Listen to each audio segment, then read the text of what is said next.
Os Estados Unidos estavam se expandindo pelo território da América do Norte. Sua economia era próspera. No sul, o algodão. No norte, a indústria. Mas a nova nação estava dividida. Numa terra onde todos os homens eram iguais, 4 milhões de negros americanos viviam como escravos. E isso estava dilacerando a nação. País dividido. Estamos em 1825. Pelo mundo afora, a era moderna nasceu. A Revolução Industrial chegou à América.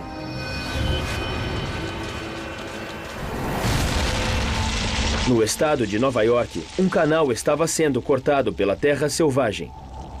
O Canal do Erie foi o maior projeto de construção do mundo ocidental em 4.000 anos. Com quase 500 quilômetros de comprimento, foi cavado à mão. Não havia um único engenheiro qualificado no projeto ou no país. Mas nada disso deteve os construtores do canal.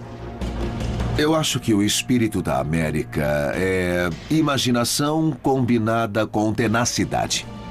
Existe uma forte ética do trabalho, uma maravilhosa liberdade de criação combinada com força mental e trabalho físico. Para mim, isso representa o melhor do espírito humano. Mas a natureza nem sempre colaborou. Deram com um paredão de pedra calcária de 20 metros de altura e havia mais 50 quilômetros de território virgem até os trabalhadores chegarem ao lago Erie. O canal ligou o Oceano Atlântico ao centro da América do Norte. Isso mudaria os locais e os motivos de fixação das pessoas e traria ao norte uma pujante economia global. O homem atrás do canal era o governador de Nova York, DeWitt Clinton. De família rica, ele não recuava diante de nada. Queria ser presidente dos Estados Unidos, mas governou Nova York por 20 anos. A América teve muitos líderes inspirados e DeWitt Clinton teve um sentido real da importância que Nova York podia ter para o país. A visão de Clinton era tornar o estado de Nova York rico. A imprensa achava o canal caro e uma perda de tempo e chamava o canal de valetão de Clinton. Mas Clinton não pensava assim.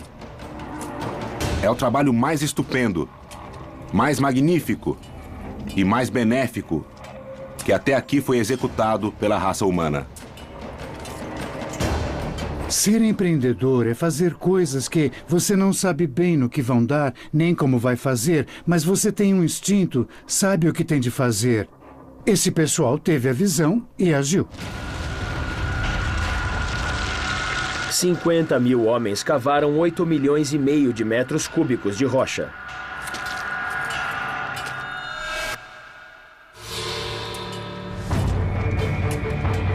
Muitos imigrantes irlandeses trabalharam nas equipes. David Gilroy ganhava 5 vezes mais do que em casa, mas o trabalho era perigoso. Só havia um meio de atravessar a escarpa de rocha: pólvora. Uma mistura altamente combustível de nitrato, carvão e enxofre. Em proporções erradas, pode matar.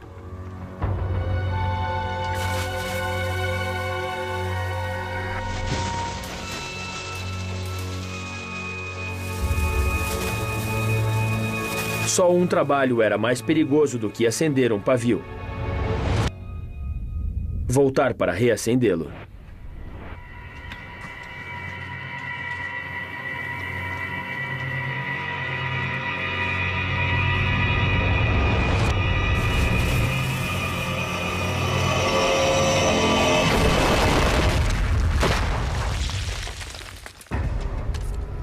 Para aguentar, os trabalhadores bebiam. O uísque acalma os nervos e embota o cérebro. Um turista inglês se surpreendeu com a mistura de bebida e explosivos. Os trabalhadores irlandeses eram tão imprudentes na vida que, ao sinal de uma explosão, simplesmente punham as pás sobre a cabeça.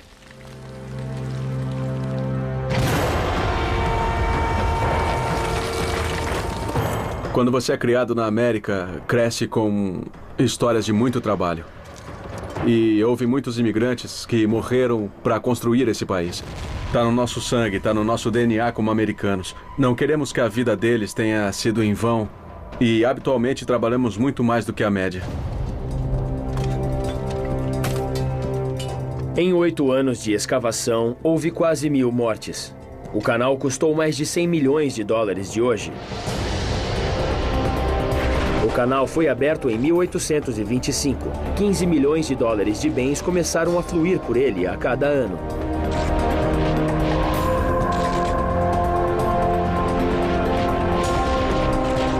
As aldeias ao longo do canal se tornaram cidades prósperas. O preço dos bens despencou. A fronteira foi inundada com novas mercadorias e exportava seus bens a novos mercados.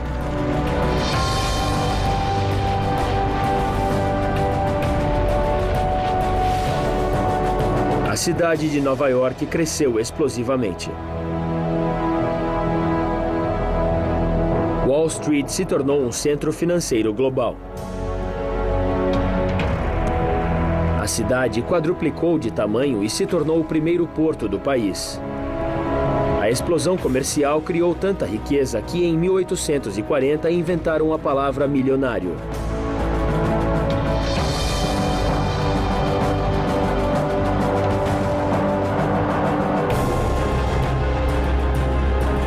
Hoje, 80% da população do estado de Nova York ainda vive a menos de 40 quilômetros do canal.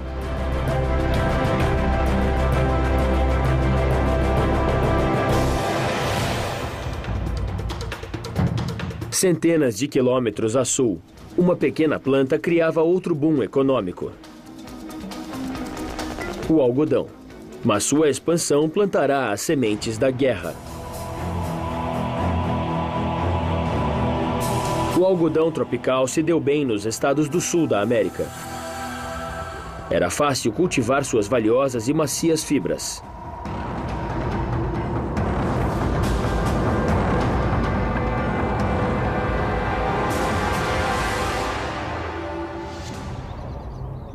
Mas processar algodão era muito trabalhoso. Separar manualmente as fibras das sementes de 2 quilos de algodão bruto podia levar um dia. Uma patente simples registrada em 4 de março de 1794 mudou isso. O descaroçador de algodão. A automação do processo dividiu profundamente o país.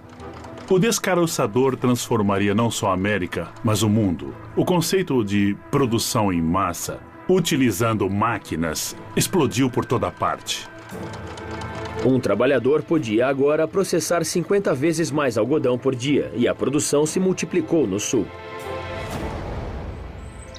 Em 1830, a América produzia metade do algodão mundial. Em 1850, quase 3/4. Chamado de ouro branco, o algodão financiou um novo e luxuoso estilo de vida no sul. Em 1850, havia mais milionários per capita em Natchez, Mississippi, do que em qualquer lugar da Terra.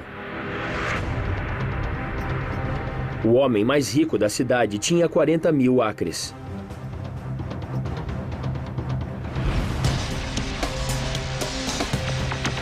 O sul progredia, mas a riqueza se fazia a preço de escravidão.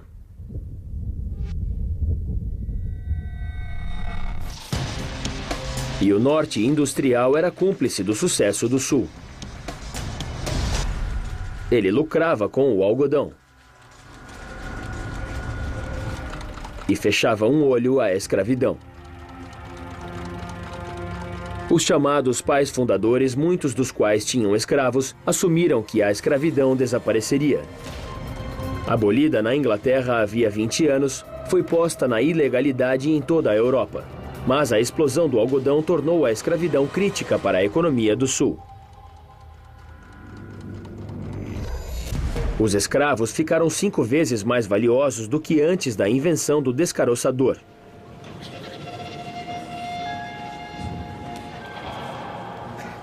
Muitas pessoas não sabem que a escravidão estava em declínio no Sul antes da invenção do descaroçador. Mas quando o descaroçador tornou o cultivo tão prático, as fazendas do Sul quiseram plantar o máximo possível. Mas a superprodução destruía a terra. Então, o algodão foi para o oeste, à procura de solo fértil, levando com ele a escravidão. As forças anti-escravistas do norte queriam manter a fronteira livre. Estava montado o cenário das primeiras batalhas da guerra contra a escravidão.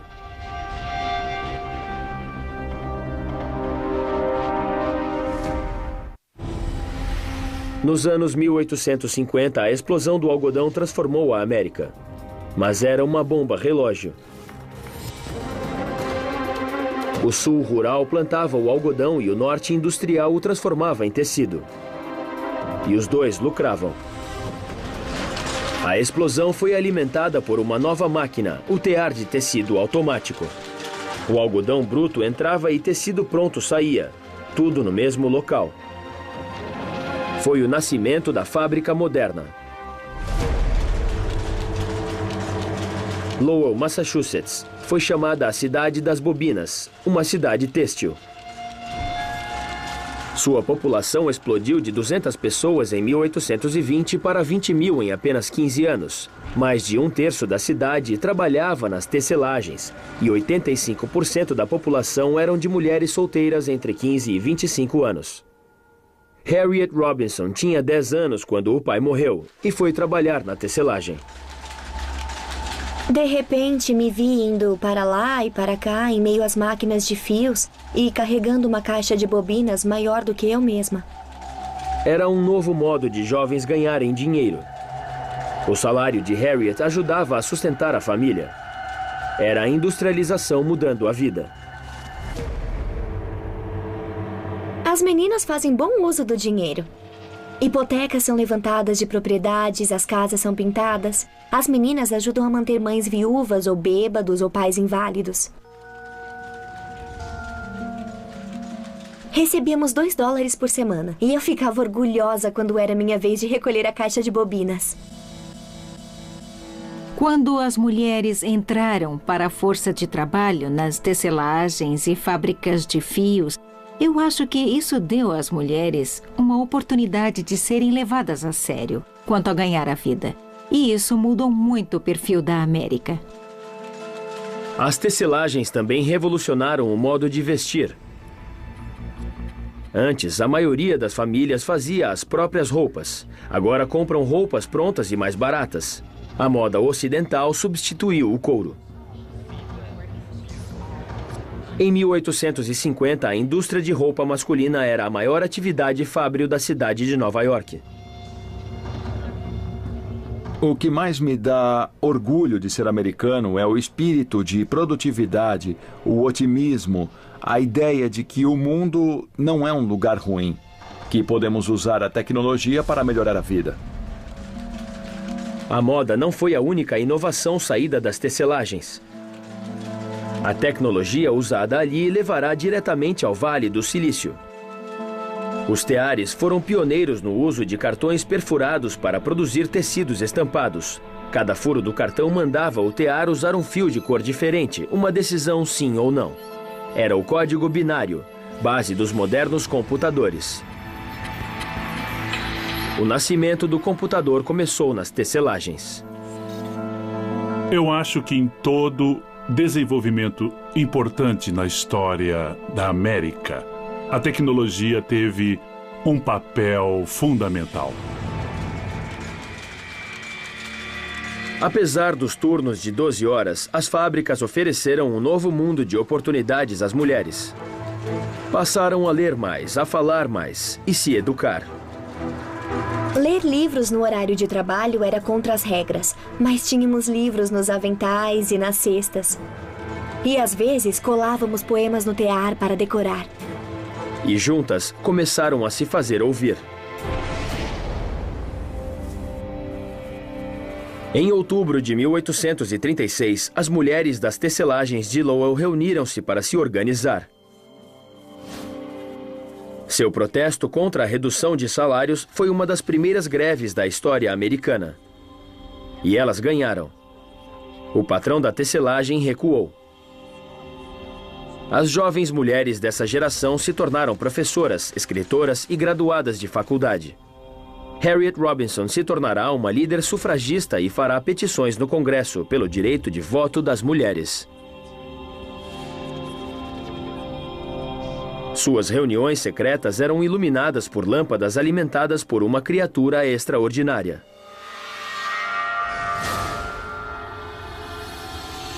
O óleo de baleia iluminava e, como qualquer novidade tecnológica transformadora, expandiu a liberdade humana. Criou um jeito das pessoas terem mais, fazerem mais, conseguirem mais. A descoberta do petróleo bruto demoraria mais 20 anos. Até lá, a América viveu de óleo de baleia. A indústria da baleia ajudou a inventar parte da Revolução Industrial e o clássico ambiente americano de trabalho de 24 horas por dia. Se você tivesse mais luz nos escuros dias de inverno, podia produzir mais, podia ganhar mais e podia impulsionar a economia.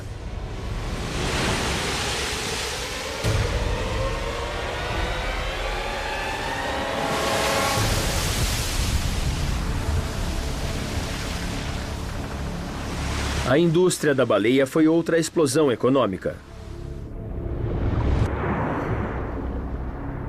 Com até 180 toneladas e com mais de 30 metros de comprimento, uma só baleia podia produzir até 11 metros cúbicos de óleo.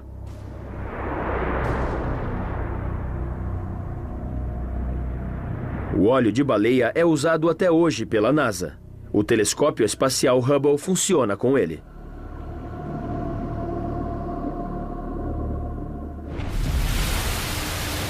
A indústria da baleia se tornou das maiores do norte, faturando 11 milhões de dólares por ano.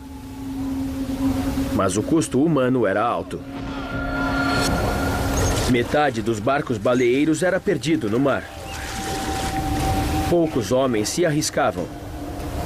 Mas foi uma oportunidade para os afro-americanos.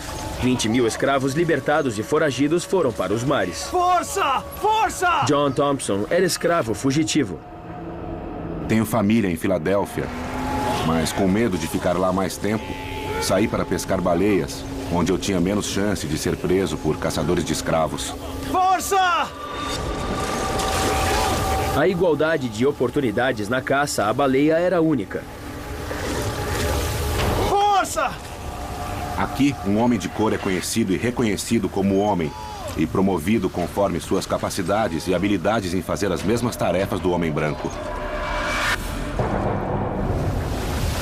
À esquerda! A indústria da baleia oferecia a um ex-escravo como John Thompson possibilidade de ascensão econômica e social, de mobilidade e aceitação. De certa forma, mesmo no norte, esse não era um fato possível para os negros. Força! O homem da observação gritou: "Lá está ela!" Mas havia 4 baleias à vista, a não mais de 1000 metros de distância. Vamos pra lá!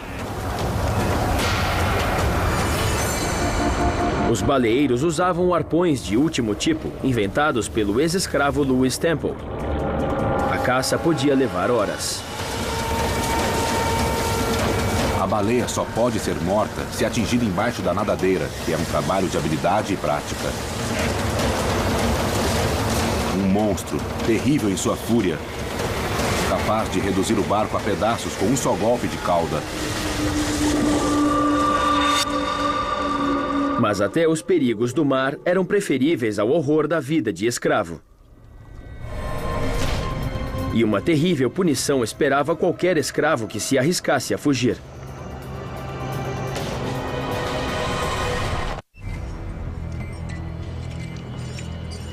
Em 1841, em Nova Orleans, o coração do comércio de escravos.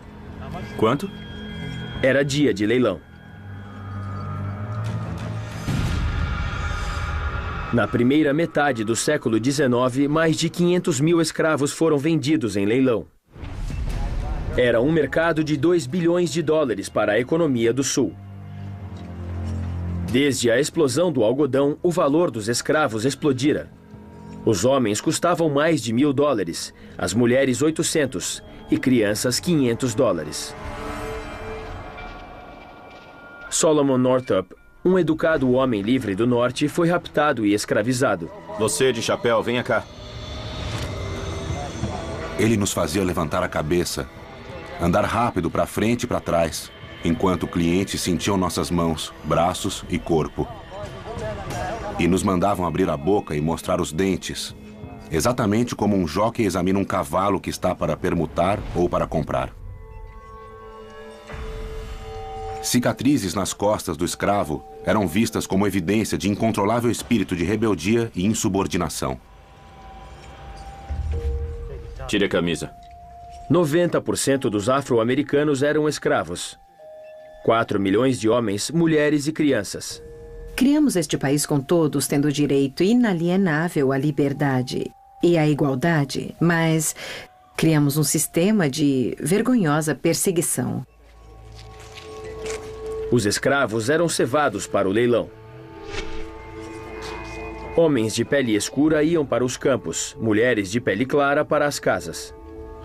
Vendedores mentiam sobre sua idade e tingiam o cabelo de escravos velhos. Para os donos de plantações, era como ir ao supermercado comprar açúcar ou farinha. Estavam tão insensíveis com a humanidade dos escravos que não os viam como seres humanos. Os compradores exigiam os escravos mais férteis para a reprodução. As mais caras eram virgens adolescentes de pele clara. O estupro era comum. Vamos ver os 3?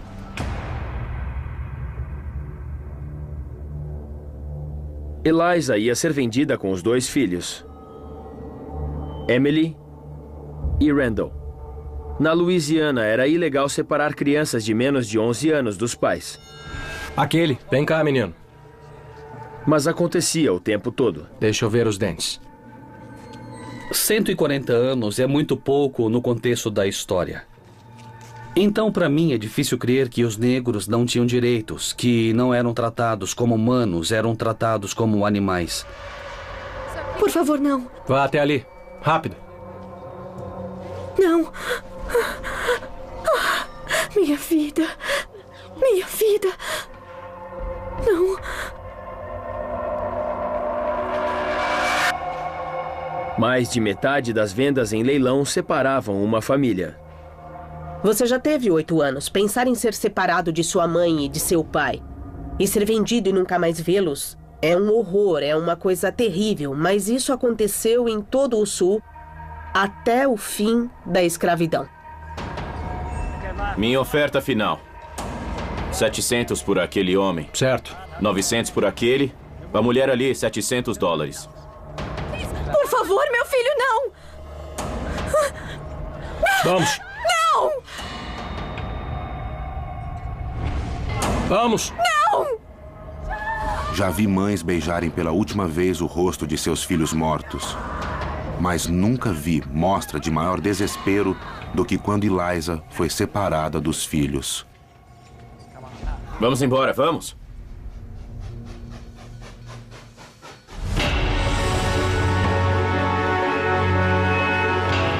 A bordo de um trem indo para o norte, um escravo fugia. O risco de ser pego era alto. No máximo 1.000 homens e mulheres conseguiam por ano. As punições, em caso de captura, incluíam marcar a fogo, cortar o tendão de Aquiles e as orelhas. Frederick Douglass tinha falhado 2 vezes. Mas tinha mais chance do que a maioria de se passar por homem livre. Como só 20% dos escravos, ele sabia ler e escrever.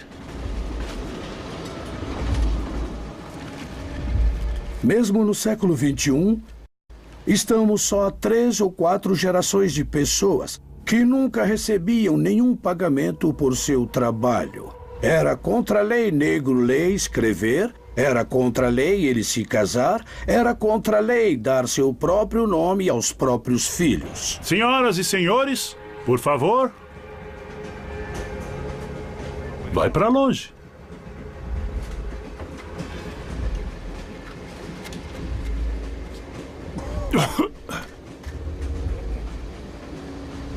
Bilhete? Americanos negros deviam portar documentos provando que eram livres ou a quem pertenciam.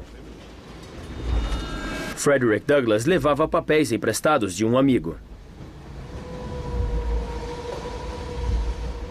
Bilhete. Mas ninguém tomava o tempo de olhar com cuidado.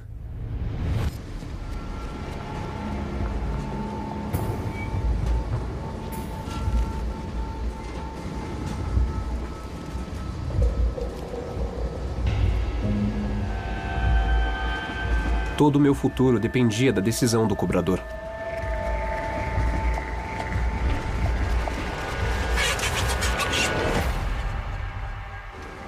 Alguém soltou a galinha. Esse é um dos momentos de maior ansiedade de toda a minha vida. Se ele olhasse bem o papel, não teria deixado de notar que era de uma pessoa muito diferente de mim.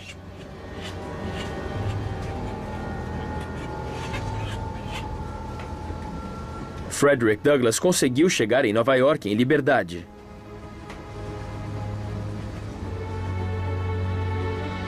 Ele se tornará líder do movimento anti-escravista e até debateu com o presidente Lincoln na Casa Branca. Douglass será o negro mais famoso de sua época.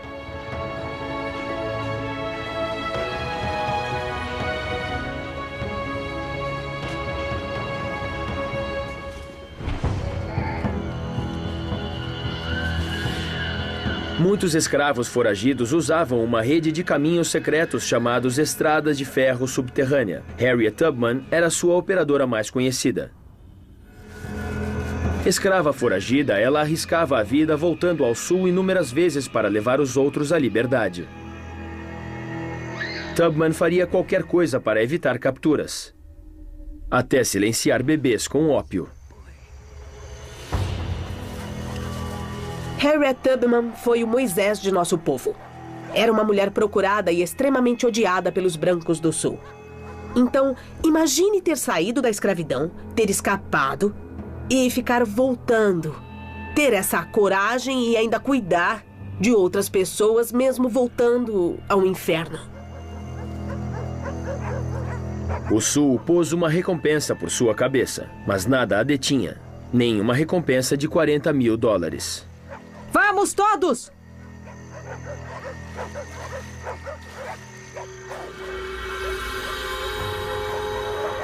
Vamos! Mexa-se ou morre!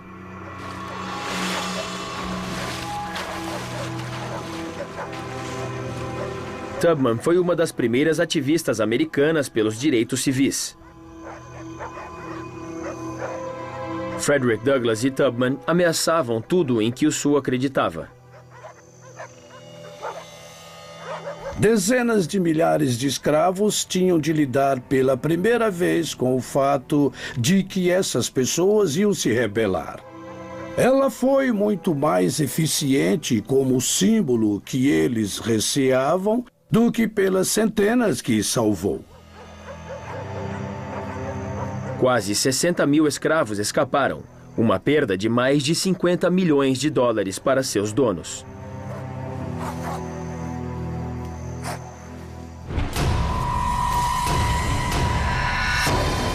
E a crescente oposição à escravidão quer dizer que o Sul terá de lutar para manter seu estilo de vida. A batalha pela alma de uma nação tinha começado.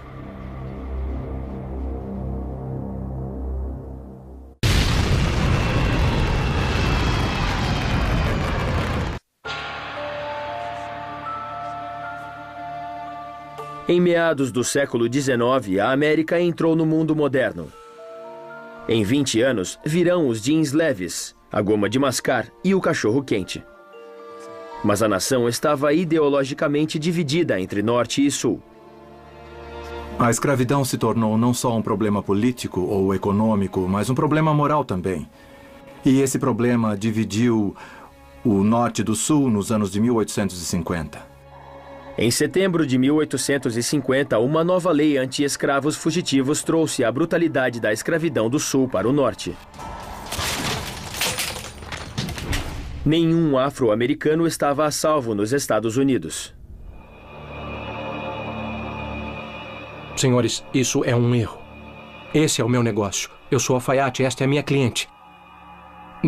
Eu sou livre, eu não sou escravo, senhores. Uma lei para escravos fugitivos significava que, se você fosse escravo e conseguisse fugir para o norte, seu amo podia vir pegar você. E você não tinha recurso. Vamos! Aqui!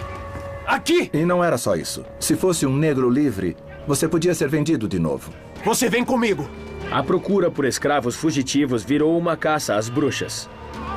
Uma simples acusação condenava um afro-americano, fugitivo ou livre. Os magistrados federais recebiam $10 para declará-los escravos e apenas 5 para libertá-los. A nova lei causou indignação. Jornais abolicionistas espalharam a notícia pelo norte. Em 1852, o romance A Cabana do Pai Thomas, de Harriet Beecher Stowe, uma desconhecida dona de casa, tornou-se o livro mais vendido do século, depois da Bíblia. Sua mensagem apaixonadamente anti-escravista tocou especialmente as mulheres, muitas politizadas pela primeira vez. A escravidão era o problema do momento.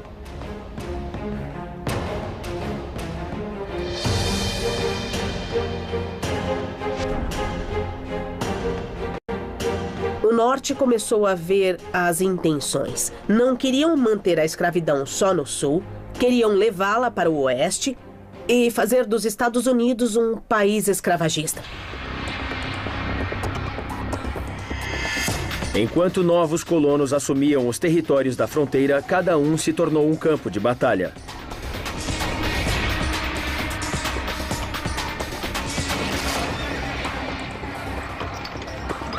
No Kansas, um protesto pacífico degenerou em violência.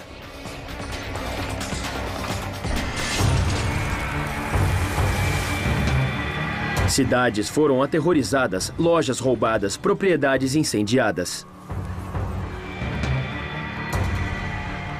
Nem o norte nem o sul recuaram.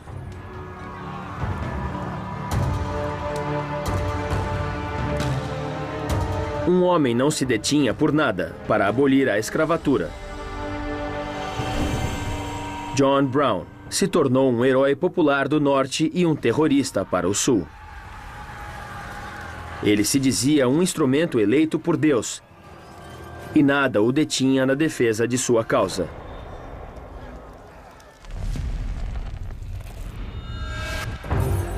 John Brown é uma figura controvertida sobre quem qualquer coisa que se diz é verdade. Foi um terrorista, em palavras modernas. Foi um revolucionário. A divisão entre norte e sul era uma chaga aberta. O Kansas sangrou 2 anos. Mais de 200 pessoas foram mortas.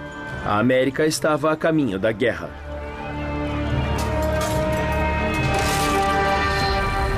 A América foi construída sobre uma série de falhas e uma delas, claro, foi a escravidão e a liberdade. E essa falha tinha de ser enfrentada. No sul, a escravidão era um estilo de vida, mesmo para quem não tinha escravos. Forças anti-escravistas do norte ameaçavam o que muitos encaravam como seu direito. Ainda em muitos lugares da América, o grande orgulho de ser sulista e confirmar a atitude sulista original. Acho que se agarravam à ideia de que a escravidão era um direito e um estilo de vida, mas é uma mancha na nossa história. A irritação no sul crescia a cada dia. O norte se dizia moralmente superior, mas também enriquecia com o algodão. Todo mundo concordava que uma crise estava em curso. Nem todos sabiam que a crise podia evoluir para uma guerra civil, Mas todos entendiam que um acerto de contas entre o sul escravagista e o norte livre ia acontecer. Em outubro de 1859, as ações do radical abolicionista John Brown fizeram a crise crescer. Ele planejou levar a luta ao coração do sul e preparou a captura do arsenal de Harper's Ferry, Virgínia.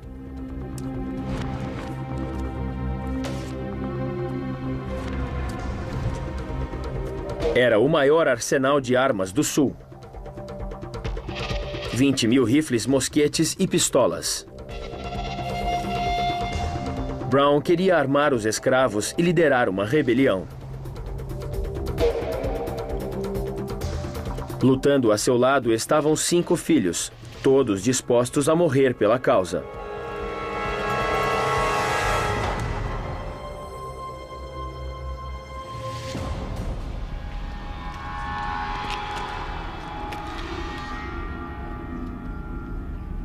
O arsenal não era muito vigiado. Entrar foi fácil.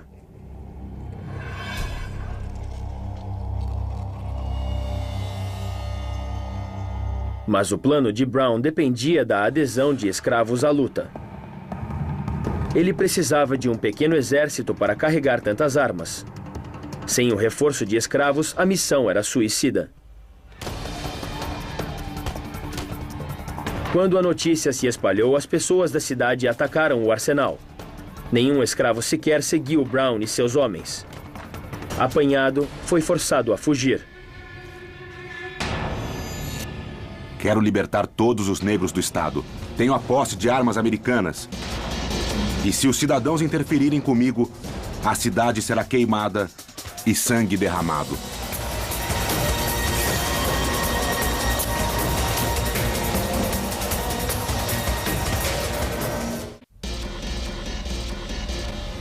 Em 1859, o abolicionista radical John Brown tentou inspirar uma revolta escrava. Nenhum escravo aderiu a ele e acabou cercado. Os fuzileiros navais chegaram de madrugada e invadiram o arsenal, comandados pelo coronel Robert Lee.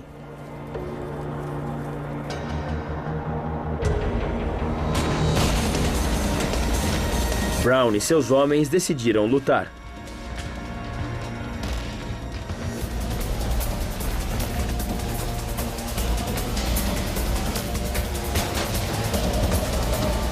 Os soldados os venceram.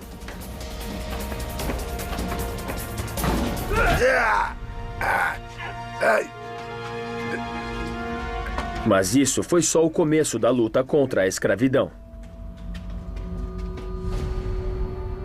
John Brown sobreviveu e foi capturado. Mas seus filhos morreram. Seu julgamento comoveu o país. Acusado como criminoso, ele pôs a escravidão em julgamento. Brown foi condenado por traição e sentenciado à morte. Um terrorista no sul, um mártir no norte. Foi executado em 2 de dezembro de 1859. Enquanto o país se preparava para eleições presidenciais em 1860, muitos temeram pela sobrevivência da nação. Eu, John Brown, tenho certeza agora de que os crimes desta terra culpada só poderão ser purificados com sangue. Em Chicago, em 18 de maio de 1860, um improvável candidato venceu a indicação para a presidência pelo Partido Republicano. Abraham Lincoln só era conhecido por ter perdido 2 eleições para o Senado. Lincoln odiava a escravidão, mas estava desesperado para manter a nação unida. O que eu admiro em Lincoln são suas convicções. Ele foi muito fiel a elas numa época em que não era popular ser desse jeito, especialmente se tratando de negros. Ele foi bem fiel às suas convicções.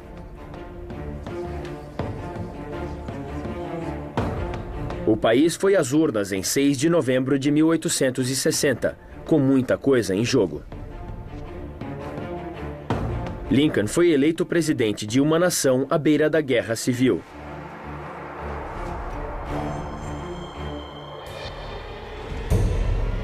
Vamos! Vamos queimar esse homem! Convencidos de que ele aboliria a escravatura, o Sul se rebelou e os estados sulistas ameaçaram deixar a União. O Norte apoiava Lincoln, mas em cidades do Sul, como Atlanta, os jornais falavam em guerra. Vamos lá! Queime! É isso! Não deixe nada! Que as consequências sejam quais forem. Que o Potomac se tinja de sangue humano e a Avenida Pensilvânia fique atapetada de corpos mutilados. Mas o Sul jamais se submeterá à humilhação e degradação representados pela posse de Abraham Lincoln. O Sul sabia que Lincoln ia vencer e que seria simplesmente uma questão de tempo antes de haver uma secessão.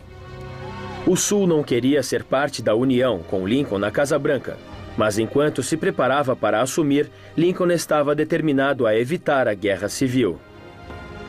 Lincoln não gostava de escravidão. Ele não via qualquer tipo de congruência com todos os homens são iguais. Ele tinha feito um discurso bem antes de ser eleito sobre por que isso era importante para ele. Mas a ideia foi crescendo e quando ele foi eleito, foi a gota d'água para o Sul. Em 20 de dezembro de 1860, a Carolina do Sul se declarou independente da União, logo seguida por 10 estados escravagistas. Quando Lincoln celebrou a vitória, a sombra da guerra cobria a América. Em fevereiro de 1861, poucas semanas antes da posse, nasceram os Estados Confederados da América. O principal objetivo de Lincoln era salvar a União, para depois tratar da escravidão, mas logo de início ele teve de tratar da União e também da escravidão. Lincoln recebeu sua primeira ameaça de morte antes de tomar posse. Ele guardou todas em uma pasta chamada assassinato.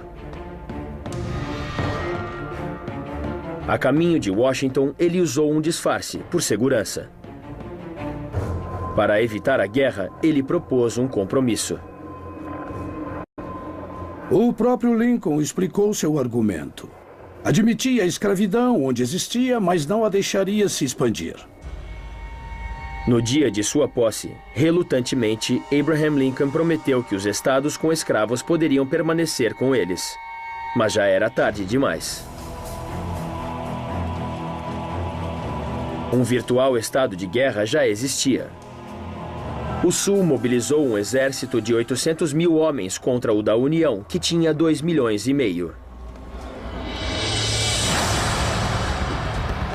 5 semanas depois, aconteceram os primeiros tiros entre os estados. A Guerra Civil será a mais mortífera da história americana.